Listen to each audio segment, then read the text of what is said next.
네, 여러분 안녕하십니까? 매경 테스트 경영학 강의의 조여은입니다. 여러분들 오늘은요, 우리 지난 시간에 이어서 계속해서 회계에 대해서 함께 살펴볼까 합니다. 아마 오늘쯤 하면요, 우리가 회계가 이제 거의 끝이 날 것 같아요.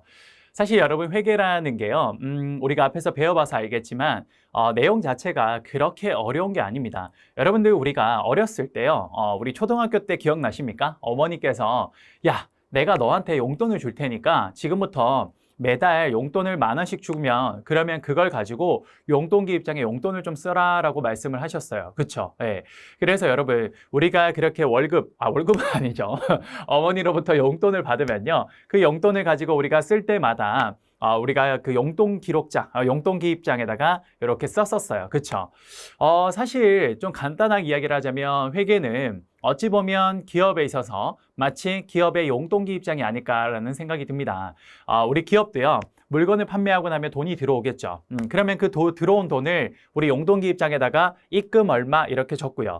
그 다음에 우리가 또 어떤 물건을 산다거나 혹시 기계 장비나 혹은 사람들을 고용한 대가로 월급을 줄 때 그럴 때 회사는 이제 우리가 얼마만큼 벌었는데 여기에서 얼마만큼 이제 이 사람들한테 돈을 줬어라고 그걸 또 용돈기 입장에 적는 거죠. 그러한 일련의 과정을 쭉 이야기를 하는 게 사실 회계예요.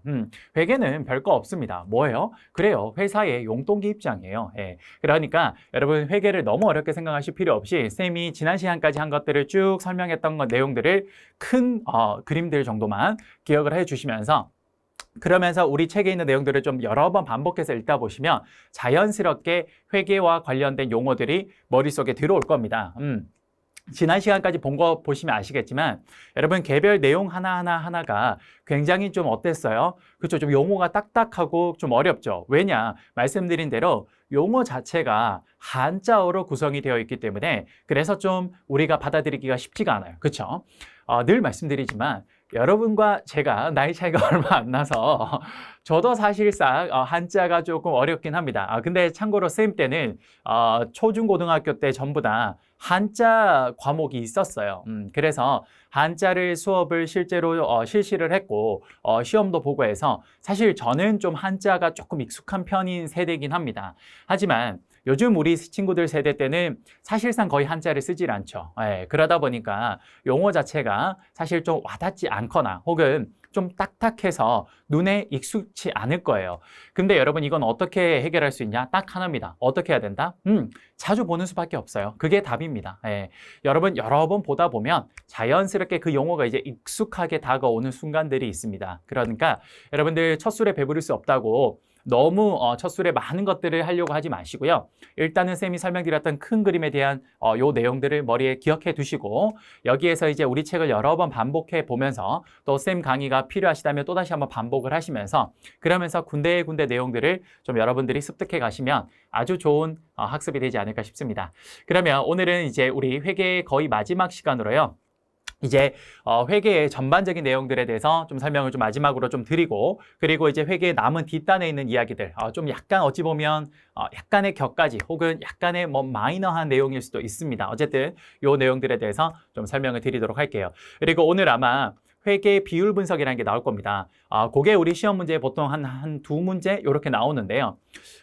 그 회계 비율 분석은요. 사실 제가 뭐 어떻게 여러분들한테 해드릴 수 있는 게 없는 게 암기를 해야 돼요. 거기 나오는 공식들을 암기를 하면 자연스럽게 회계에 있는 문제들을 풀어낼 수가 있는 것들입니다. 그래서 제가 그 부분은 여러분들한테 좀 죄송합니다만 암기해라고 좀 말씀을 드릴 거예요. 그런데 무턱대고 그냥 외워! 라고 하기에는 너무 무책임하잖아요. 그래서 제가 거기에 있는 회계 비율 분석이라는 것들이 어떤 식으로 그런 순서대로 있는지를 쌤이 좀 설명을 드릴까 합니다. 역시 그 내용도 어디 뭐 책에 있는 건 아니고요. 쌤이 이제 증권회사에서 주식을 트레이딩을 하면서 이런 비율 분석들을 많이 쓰거든요.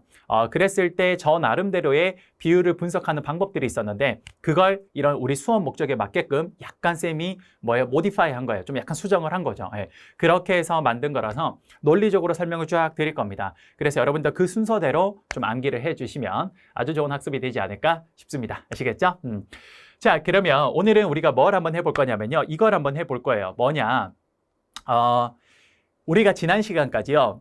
회계의 5대 재무제표를 좀 다 봤습니다. 5대 재무제표 한번 복습 한번 해볼까요? 5대 재무제표 뭐가 있었습니까? 첫 번째, 그렇죠. 재무 상태표. 특정 시점에 그 기업의 재무의 현재 상태를 알려주는 말 그대로의 재무 상태표. 그 다음 두 번째, 일정 기간 동안의 경영 성과를 알려주는 포괄손익계산서. 그 다음에 세 번째 뭐가 있습니까? 그렇죠. 그 회사의 현금의 유출입을 표현하고 있는 현금 흐름표. 이렇게 세 가지가 있었고요. 그 다음 또 하나가 더 있었어요. 뭐였습니까? 그렇죠. 그 회사의 자본에 해당되는, 자본이 누구 겁니까? 주주들. 바로 이 주주들의 자신들의 이익이 담겨있는 자본, 이 자본이 변동을 할 겁니다. 이러한 자본의 변동을 나타내는 자본 변동표. 이렇게 네 가지가 있고요. 마지막으로 하나가 더 있었습니다. 뭐였습니까?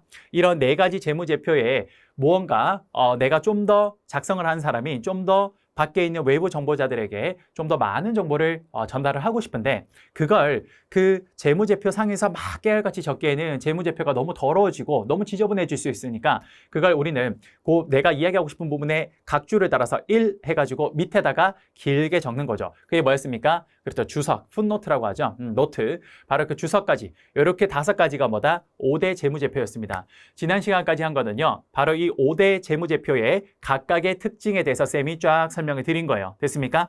그러면 오늘 이제 해야 될 거는 뭐냐? 그래요. 늘 쌤은요. 이렇게 개별적으로 이해가 되는 것도 중요하지만 이걸 넘어서서 개별적으로 이해가 되는 건 너무 당연하고요. 이러한 것들이 뭉쳐져서 어떤 식으로 유기적으로 연결이 되는지를 항상 그런 큰 그림을 그리면서 공부하는 게 아주 중요하다고 생각을 합니다. 실제 쌤도 그렇게 공부를 해서 그래서 실제 쌤 많은 시험을 통과를 했었거든요. 그러니까 여러분들도 항상 어떤 공부를 할 때 개별 내용들만 공부하는 게 아니라 이것들을 자꾸 반복해서 보다 보면 무언가 이것들이 연결이 됩니다. 그래서 전체를 이렇게 아우를 수 있는 그런 여러분들 학습을 할 수 있어야 돼요. 흔히 말해서 우리가 메타인지적인 학습이라고 이야기를 하는데 어쨌든 여러분들 그런 식으로 좀 구조화된 어떤 학습을 하시는 게 굉장히 도움이 많이 될 겁니다.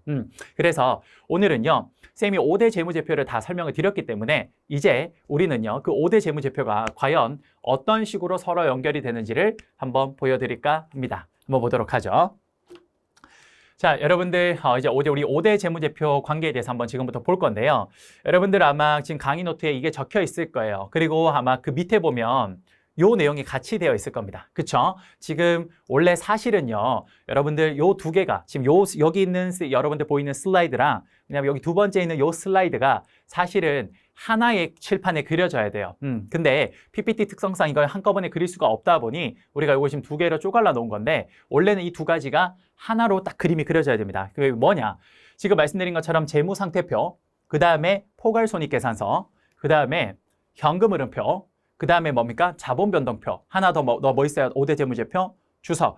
그 5가지가 한 페이지에 딱 그려져야 돼요. 근데 아무래도 이제 PPT라는 좀 한계가 있다 보니까 우리가 이걸 슬라이드를 2개로 나눠 놓은 겁니다. 그럼 지금부터 쌤이 이거를 한번 그림을 좀 그려보도록 할게요. 아시겠죠? 한번 그려보도록 하겠습니다.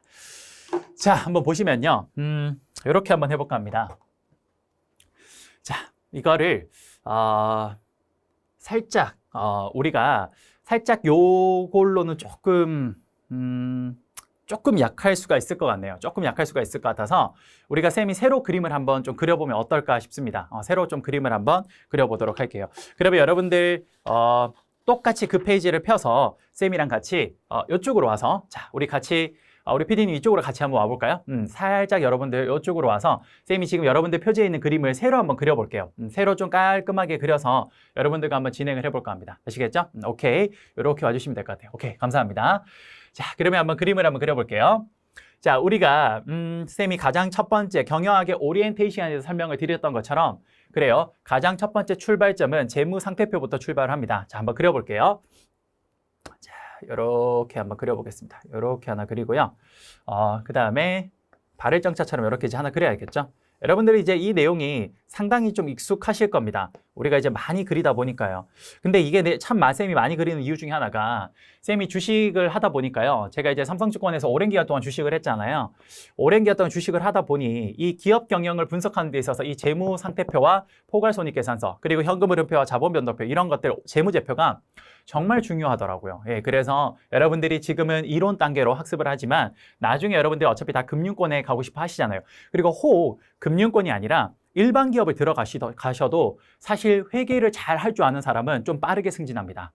참고로 쌤 이건 좀 약간 회사 생활의 여담이긴 합니다만 여러분들은 아직까지 아마 대부분 쌤 수업을 듣는 친구들이 아마 대학생들일 거예요. 그쵸?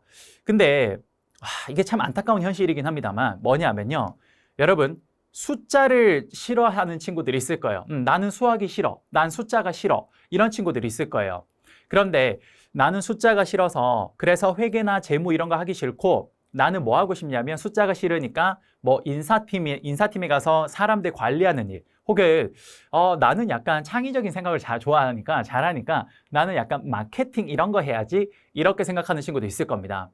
근데 너무 안타까운 현실입니다만 현실을 말씀을 드리면요. 사실 여러분들 내가 숫자가 싫어서 마케팅 팀 가잖아요. 가면요. 여러분 숫자만 합니다.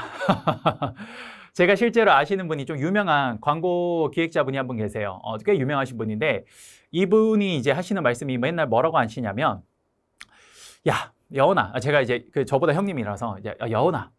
내가 광고쟁이를 좀 오래 해보니까 사실 광고 만드는 건 어렵지 않아. 근데 이 광고쟁이 하면서 가장 힘든 게 뭔지 알아?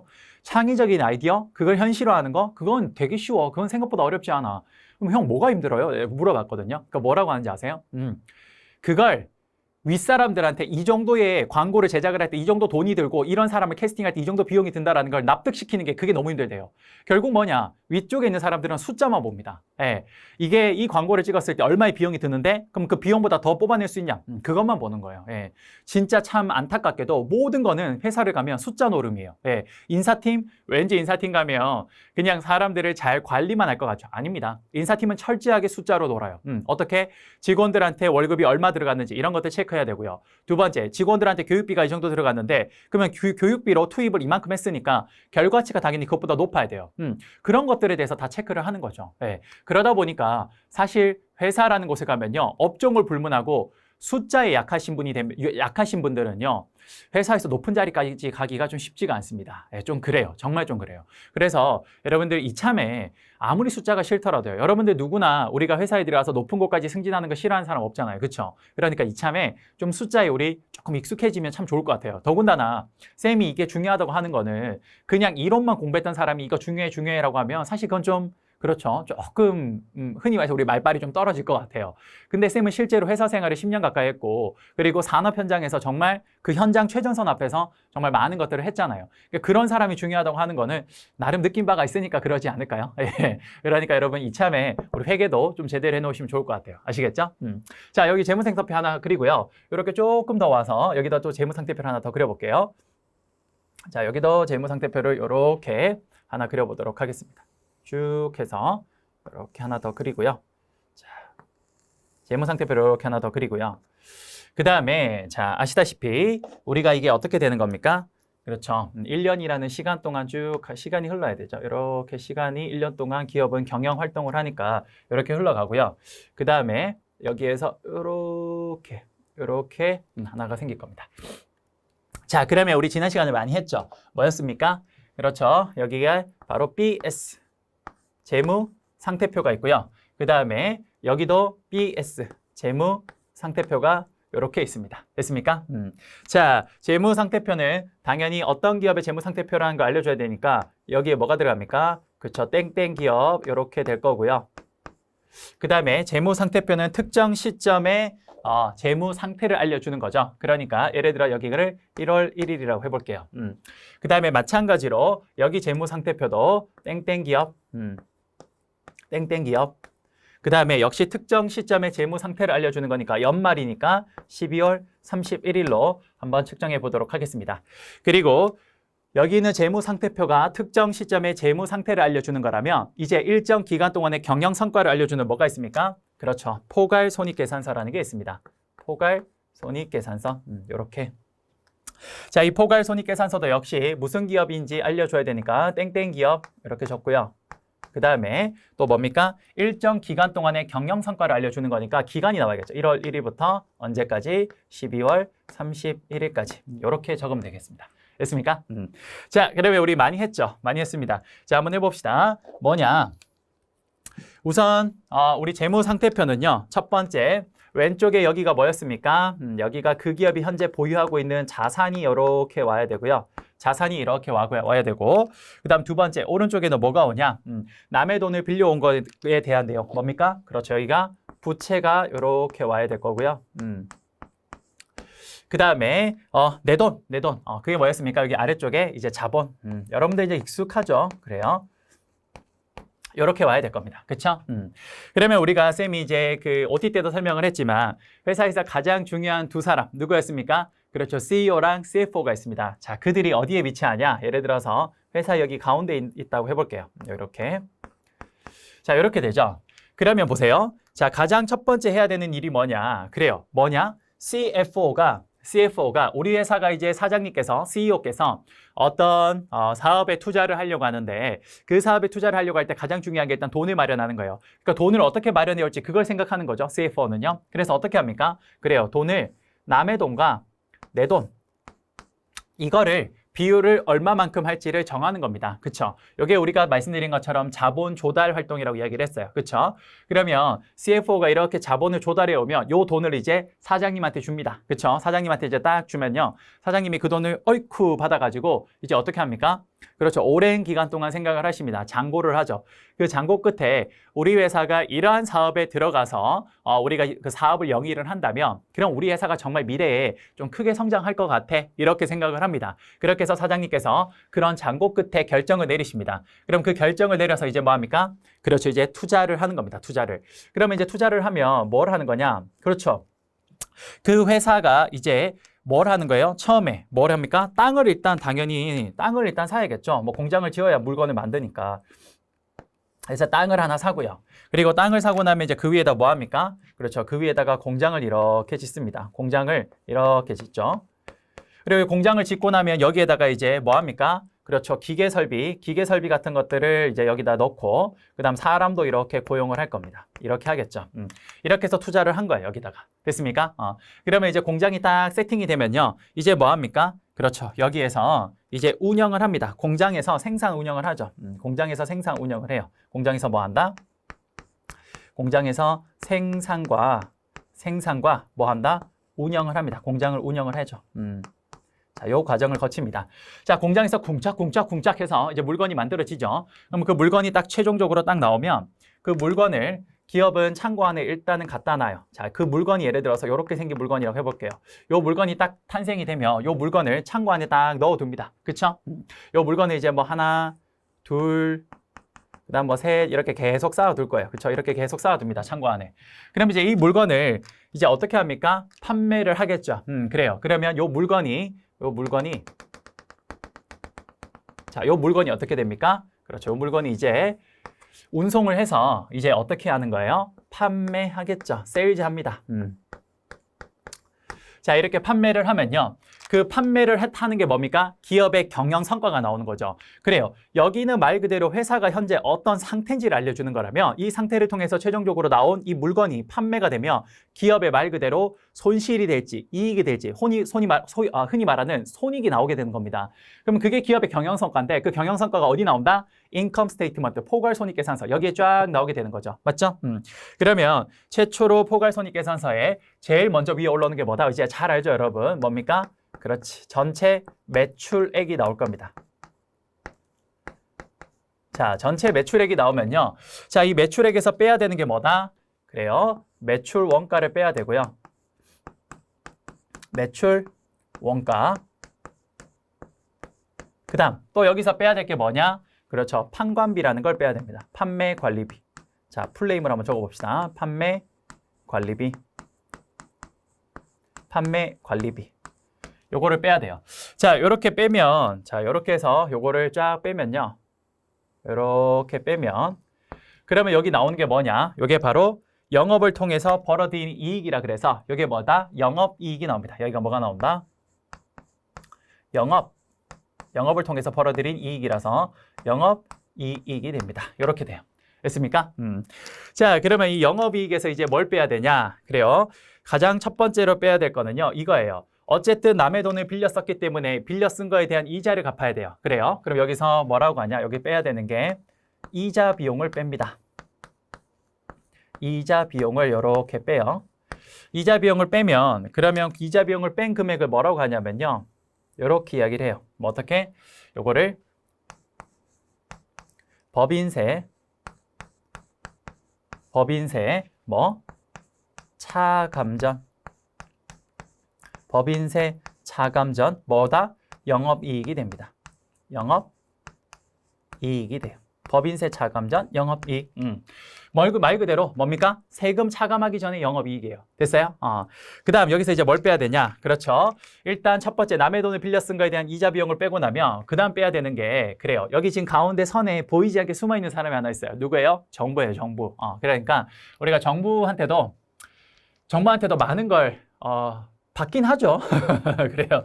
정부한테 어쨌든 많은 것들, 우리가 어쨌든 기업이 뭐예요? 기업 활동을 하는 데 있어서 기업이 좀 자유롭게 혹은 편안하게 기업 활동을 할 수 있게 정부는 치안 서비스 혹은 국방 서비스 이런 걸 제공했으니까 그거에 대한 뭡니까? 그렇죠. 비용을 빼야 됩니다. 그래서 여기 이제 빼야 되는 게 뭐냐? 이게 바로 법인세를 빼야 돼요. 법인세. 텍스를 빼야 되죠. 자, 이렇게 법인세를 빼고 나면 그러면 이제 마지막에 나오는 게 뭐냐? 그렇죠. 이제 그 해, 당년도에 이 기업이, 땡땡 기업이 벌어들인 이익이 나올 겁니다. 그래서 그걸 우리가 그 회계에서 올해를 뭐라고 했습니까? 당기라 그랬어요. 그래서 이거를 뭐라고 하냐? 당기, 순이익이라고 합니다. 당기 순이익. 요렇게 딱 나와요. 됐습니까? 그런데 우리가 지금 말씀드린 것처럼 쌤이 OT 때는 혹시 어려울까 봐 뒤를 뺐는데 우리가 포괄손익계산서를 하나를 따로 떼서 봤을 때 쌤이 마지막에 하나 더 있었죠. 뭐였습니까? 기타 포괄손익이라는 게 하나 더 있었죠. 그래서 여기에 마지막으로 기타 포괄 손익 요걸 이제 뭐 합니까? 더하거나 빼줍니다. 이때는요. 이렇게 하면 마지막에 나오는 게 뭐냐? 자, 볼게요. 이렇게 쫙 하고 나면 마지막에 나오는 게 뭐다? 그게 바로 총 포괄 손익이 나옵니다. 총 포괄 손익 이렇게 딱 나오죠. 이렇게 돼요. 이렇게. 됐습니까? 자, 우리가 결국은 연초에 그 재무상태표에서 어떤 식으로 이렇게 생산활동이 이루어지는지를 쭉 봤다면요. 그게 이제 판매가 되면 경영성과가 이렇게 인컴 스테이트먼트에 쭉 나오게 됩니다. 됐습니까? 자, 이렇게 하고 나면요. 이제 여기에 마지막에 있는 돈들이 어디? 그렇죠. 어디? 바로 주주의 자본 사이드로 흘러 들어가게 됩니다. 그러면 잠깐 다시 한번 적어보면 여기가 뭐였습니까? 바로 자산이 있는 부분이고요. 그 다음에 여기가 이제 뭡니까? 부채가 있는 부분이고요. 그 다음에 마지막으로 여기가 뭡니까? 여기가 자본이 있는 데죠. 자, 이 자본에 여러 가지 항목들이 있었습니다. 그때 우리가 자본만 따로 이제 떼서 자본 변동표에서 배웠죠. 자, 이때 자본에 이제 들어가 있는 것 중에 자, 쌤이 대표적으로 몇 가지만 한번 적어보면 첫 번째, 이 자본 사이드에 들어가 있는 것 중에 대표적인 게 여기 아니죠? 죄송합니다. 자, 여기에 뭐가 들어가냐? 여기에 이익잉여금이라는 하나의 그 항목이 있었죠. 이익잉여금. 그 다음 또 하나 뭐 있었냐면요.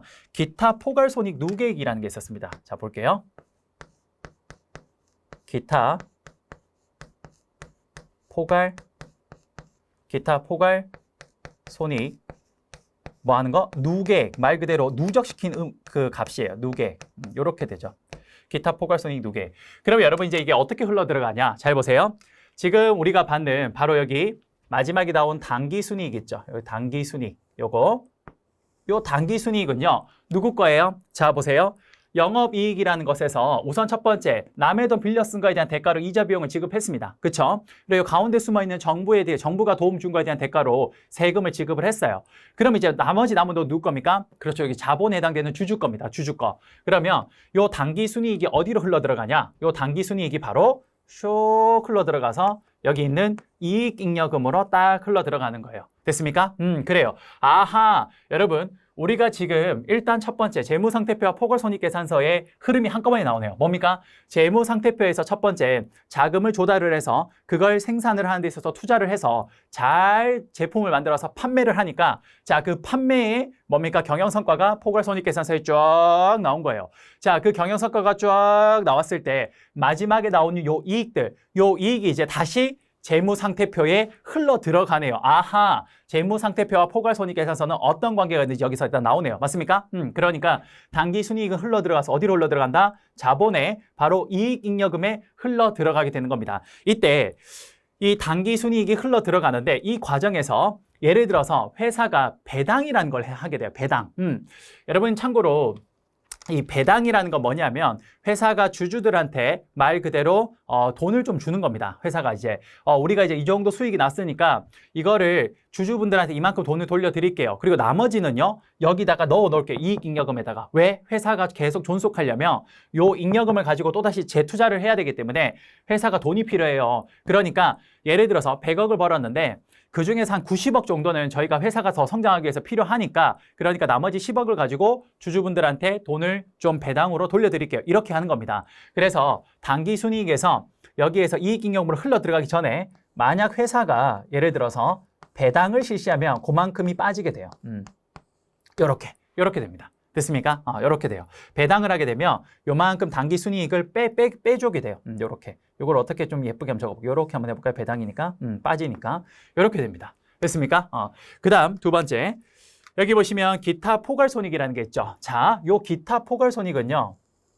자, 요 기타 포괄손익은 요건 어떻게 되냐? 요거는 이제 흘러 들어가는데 어디로 흘러 들어가냐? 바로 기타 포괄손익의 누계, 이제 계속 누적한 금액이 여기 흘러 들어갑니다. 그래서 요걸 쭉 하면 요렇게 흘러 들어가요. 됐습니까? 아하, 우리는 지금 여기에서 일단 첫 번째 밸런스 시트 뭡니까? 이거 그렇죠. 우리 재무상태표와 인컴 스테이트먼트, 포괄손익계산서의 우리 관계에 대해서 한꺼번에 딱 표현을 했습니다. 보이십니까? 오케이. 여기에 바로 재무상태표와 포괄손익계산서가 어떤 식으로 1년 동안 연계가 되는지를 한 방에 보여주고 있는 아주 좋은 표예요. 됐습니까? 오케이.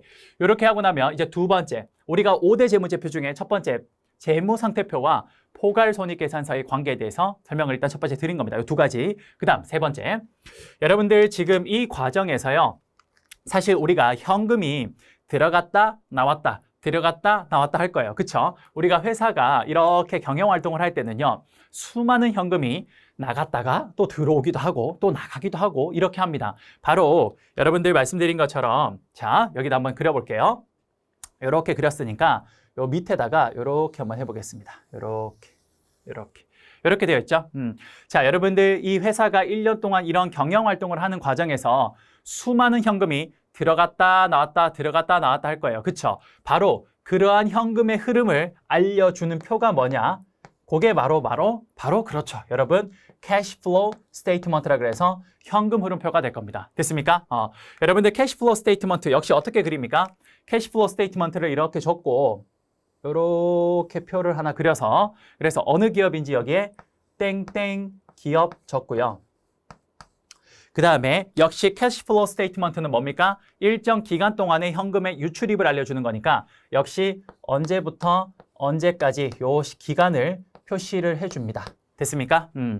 자, 그리고 난 뒤에 어떻게 해야 돼요? 자, 이렇게 하고 난 뒤에 우리 캐시플로우 스테이트먼트 했던 거 기억납니까? 여러분 CFO, 그 다음에 뭐예요? CFI, 그 다음에 CFF 이렇게 해서 현금의 유출입의 증감 이렇게 해서 쭉 적었던 거 기억나시죠? 그래요. 여러분들 지금 쌤이 좀 지면이 약간 좀 부족해서 이걸 다 적지는 못하겠는데 어쨌든 뭐다? 캐시플로우 스테이트먼트는요. 그래요.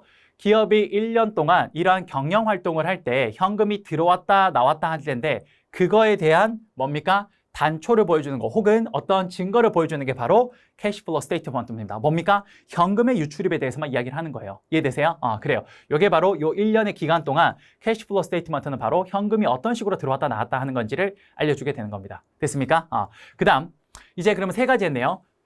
재무상태표, 인컴 스테이트먼트, 그 다음 마지막 캐시플로우 스테이트먼트 세 가지 했죠? 이제 두 개 남았네요. 하나 더 남은 게 뭡니까? 자본변동표. 그렇죠. 여러분 자본변동표는 어디에서 나오냐? 바로 여기입니다. 자, 자본변동표는 말 그대로 주주에 해당되는 이익인 자본, 요거의 변동을 나타내는 거예요. 그러면 자, 바로 요 자본. 자, 여기 자본 있죠. 여기 자본. 그 다음에 여기 연초의 자본도 있을 겁니다. 여기. 연초의 자본. 이렇게. 자, 연초의 자본에서 연말의 자본 동안, 자, 자본이 이렇게 이동하는 동안 자본이 변동할 거예요. 그쵸? 말 그대로 바로 이 자본이 연초에서 연말로 이동하는 동안, 자, 여기다 이렇게 한번 해볼게요, 쌤이. 자, 여기 연초에서 연말로 이동하는 동안, 이렇게 한번 그려보겠습니다. 좀 예쁜 색으로 한번 해볼까요? 자, 이렇게 이동하는 동안, 샥. 자, 여기 연초의 자본이 연말로 이동하는 동안. 자, 여러분, 요게 지금 어떤 걸 표현하는 거냐면요. 쌤이 여기 지금 우리 여러분들 강의 노트에 보면 이렇게 해서 펴서 표현하잖아요. 요게 바로 그거예요. 뭐냐? 자본 변동표를 표현하고 싶어서 해놓은 거예요. 결국 연초의 자본이 연말로 이동하는 동안 자본이 어떻게 변동했는지를 좀 더 상세하게 표현하는 게 뭐다? 그게 자본 변동표예요. 그러면 자본 변동표는 어떻게 한다? 이렇게 하겠죠, 당연히. 자, 자본 변동표니까 일단 뭡니까? 자본 변동표를 나타내는 SE라고 일단 이렇게 딱 적고요. 이렇게 딱 적고 그 다음에 역시 자, 표를 그리면 이렇게 그릴 수 있겠죠. 이렇게 그려서 자, 당연히 어떤 기업의 자본 변동표인지를 알려주는 땡땡 기업이 여기에 딱 나오고요. 그 다음에 역시 자본 변동표도 일정 기간 동안의 자본의 변동을 알려주는 거니까 기간이 나와야 될 겁니다. 1월 1일부터 12월 31일까지 이렇게 되겠죠? 그 다음 요 세부 내용은 우리가 자본 변동표란에서 우리가 한번 했었습니다.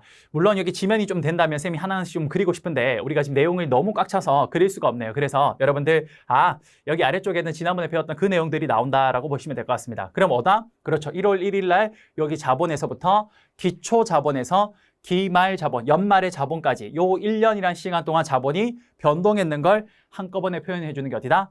자본 변동표예요. 그래서 자본 변동표는 바로 여기 있는 여기 자본에 대한 내용들을 좀 더 자세하게 표현한 거라고 보시면 될 것 같습니다. 이러면 5대 재무제표 중에 4개가 다 나왔네요. 재무상태표, 포괄손익계산서, 그 다음에 현금흐름표, 그 다음 또 뭐 있습니까? 아하, 자본 변동표. 여기까지 됐죠? 됐습니까? 자, 이렇게 하고 나면 이제 마지막 하나 남았네요. 뭐가 남았습니까? 그렇죠. 주석. 주석은 뭐예요? 이런 거죠. 예를 들어서 내가 매출액이 얼마였는데 이거에 대해서 좀 더 상세하게 기술하고 싶어요. 그럼 여기에다가 이렇게 뭐합니까? 주석을 답니다. 그리고 요걸 나중에 밑에다 적죠. 그러면 요걸 이제 원래 밑에다 적어야 되는데 지면이 부족해서 요렇게 적고 쌤이 한번 해볼게요. 요게 뭐다? 주석이 될 겁니다. 요걸 우리가 영어로 footnote 혹은 줄여서 note라고 하죠. 요 주석이 바로 마지막 5대 재무제표가 되겠네요. 됐습니까? 자, 한번 체크 한번 해봅시다. 5대 재무제표가 여러분들 한 페이지에 딱 그려졌네요. 우리가 개별적으로 배웠던 그 재무제표가 어떤 식으로 연결되는지가 한눈에 싹 들어오죠. 자, 해볼게요. 첫 번째, 5대 재무제표의 첫 번째, 재무상태표. 두 번째, 포괄손익계산서, 기업의 경영성과를 알려주는 포괄손익계산서. 세 번째, 기업의 현금의 유출입을 알려주는 현금흐름표. 네 번째, 바로 주주에 해당되는 자본의 변동에 대해서 알려주는 자본 변동표. 마지막으로 5번째, 이렇게 회계의 재무제표를 작성하는 과정에서 뭔가 작성자가 추가적으로 좀 더 알려주고 싶은 내용들이 있을 때 이렇게 각 줄을 달아서 그 밑에다가 좀 더 자세하게 적는 마지막 5번째 주석, 이렇게 5가지가 전체 재무제표의 관계였습니다. 아시겠습니까? 여러분 우리 개별적으로 다 공부를 했으나 이걸 한 방에 쫙 한번 틀어 보니까 어때요? 그렇죠. 충분히 여러분 이해가 다 되시죠? 그래요. 요게 가장 중요한 겁니다. 자, 우리 PD님 잠깐만요. 죄송한데 요렇게 살짝 한 번만 더 와볼까요? 우리 친구들이 요 내용을 한꺼번에 좀 볼 수 있게 제가 저쪽으로 갈게요. 이쪽으로 비춰주세요. 자, 우리 친구들이 지금 요 내용을 한꺼번에 정리 좀 할 수 있게 한번 살짝 전체를 한번 비춰주실까요? 오케이, 아주 좋습니다. 화면 아주 좋고요. 자, 한번 보시죠. 여러분들 지금 보시는 요 내용이요. 우리 기업의 흔히 말하는 용돈기 입장을 쓰는 방식이 한꺼번에 나온 겁니다. 그렇죠? 기업은 이런 식으로 용돈기 입장을 쓰는 거예요. 어떻게 써요?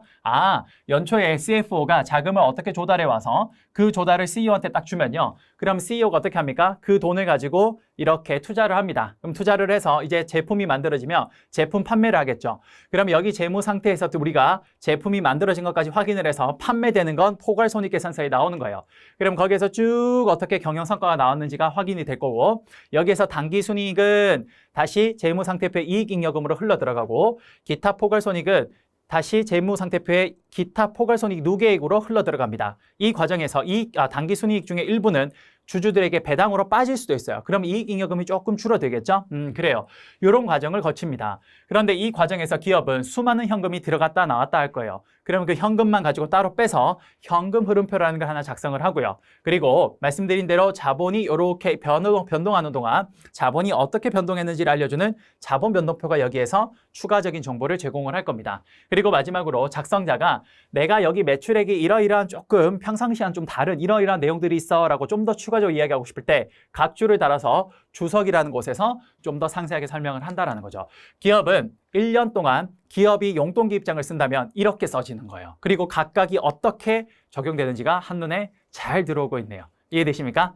그래요. 여러분들 이게 아주 중요한 내용 하나를 좀 설명을 드린 겁니다. 됐습니까? 자, 됐고요. 이렇게 해서 아주 중요한 내용을 하나 좀 마무리를 했네요. 뭡니까? 우리 5대 재무제표의 전체 관계에 대해서 한번 쭉 다 설명을 드렸습니다. 여러분 조금 이어서 계속 해야 될 것 같긴 한데 시간대가 약간 조금 애매해서 우리 일단 여기서 한번 오늘 수업은 끝을 내보도록 하겠습니다. 이제 나머지 것들은 정말 얼마 남지 않았거든요. 그 내용들을 우리 다음 시간에 좀 빠르게 한번 정리를 한번 해보도록 하겠습니다. 여러분들 수고 많으셨고요. 저는 다음 시간에 다시 찾아뵙도록 하겠습니다. 감사합니다.